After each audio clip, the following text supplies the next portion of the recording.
In this position, white is facing 3 opponents passed pawns, and the only way to stop it is to give checks and make sure that the square where the rook should be attacking the most advanced pawn, which is the f3 pawn, is free. Right now, the f file is not free, especially the f5 square. So that means the rook cannot take in d5 because it will not be able to attack the most advanced pawn, and this pawn is just going to go forward, and now it's going to be unstoppable.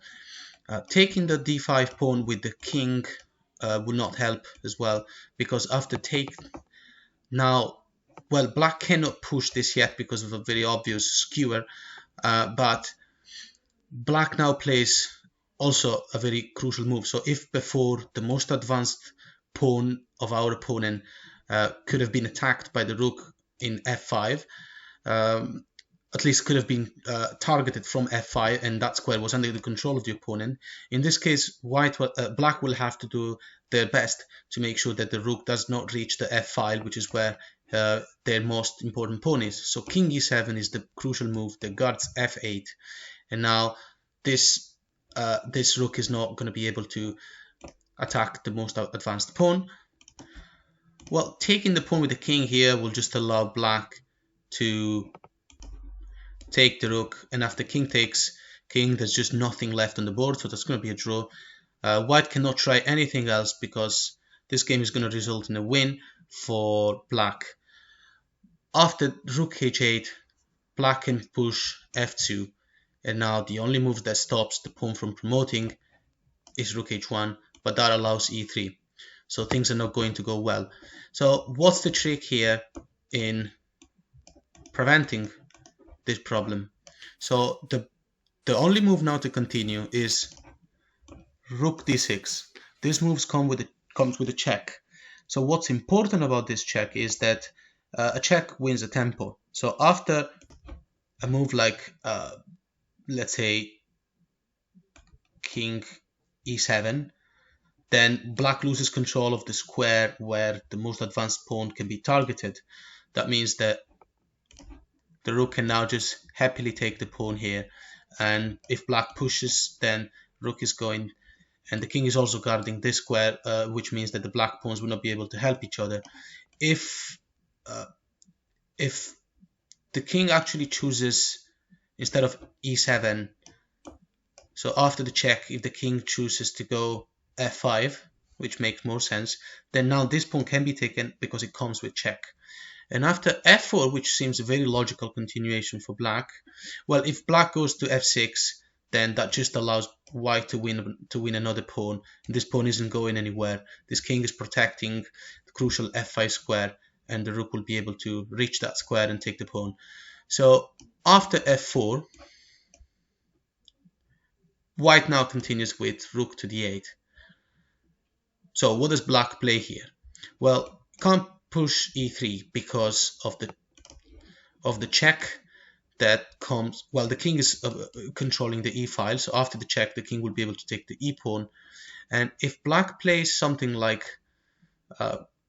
f2, then this allows white to take control of the e file. So after the check, now black plays g3, and white simply chases after the most dangerous pawn. White is able to take it now.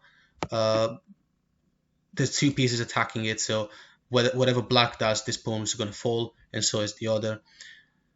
This scenario now is different from the previous. Black pawns are more threatening, and the black king is much closer to the end of the board. So white has to play very accurately just to get to draw. The motive here is simple. Rook has to calm down with check from d1. King going to e2 is between the two options is the weakest one, because it allows the opponent, the white king, to come as close to the rook, and now that the king is protecting its major piece, they are putting a lot of pressure on the squares where the advanced pawns are. So this pawn is not going to be able to come down because it just gets taken. The pawn in c4 cannot come down because then rook can take the pawn, and when the two other pawns, the c and e pawn, are isolated, there will be future targets, and then the rook eventually will be able to potentially sacrifice, and the king will be able to take the most backwards pawn. So this move now, or after king to c2, black can try king to f2 to allow the pawn to come down, but this is met by king to d3. This is important because it's controlling this square further. So after e2, white can pin the pawn and take it. So a move like c4 could be interesting because it's trying to get the king away from the control of such an important square like e2. But again, this is met by king just taking the pawn and isolating the other two, meaning black will not be able to promote any of them. They'll both be targeted and taken. So another option that can be tried is after the check in rook d1, king can go to e4 with an idea of going to f3 without obstructing the e pawn immediately. This is now met by rook to e1. The reason why this move is important is because it is important to leave your own king defending from the opponent's most backwards pawn that tries to join the other. So this pawn is the weakest one, and we cannot allow it to come down and form an even more threatening chain. After king f3, king c2 can be played because d3 is no longer a threat of check because it just gets taken. After this move though, black plays king to f2, and now white goes to d1. And this might look really strange because it seems like white has done nothing to stop these three pawns, or that white was completely unable to do anything about these three pawns. And it seems like these three pawns are inevitably going to come down, but this actually follows a principle. When the king and the major piece, in this case the rook, are in the back, white doesn't have to worry at all because none of these three pawns will be able to force the king away. They're not able to do an opposition like an opponent king, and what white needs to do is just stay on the second rank with the king eventually and control the first rank with the rook. So what happens now is, well, black has to play a move. So after, for example, d3, it looks like it makes sense. White just goes away with the rook, and well, being attacked just doesn't help because then the rook is just going back to e1 forever. So after rook to h1, now e2 is met by king d2 obviously, and this pawn is never going to promote because these two squares will always be protected by two pieces, and black has no way to advance this pawn in d3. So what happens now, the last idea could be that black can just try to remove the king from the promotion square by attacking it or sacrificing the other pawn, the most backwards one, c4. This is met by a very, very accurate move, rook to c1.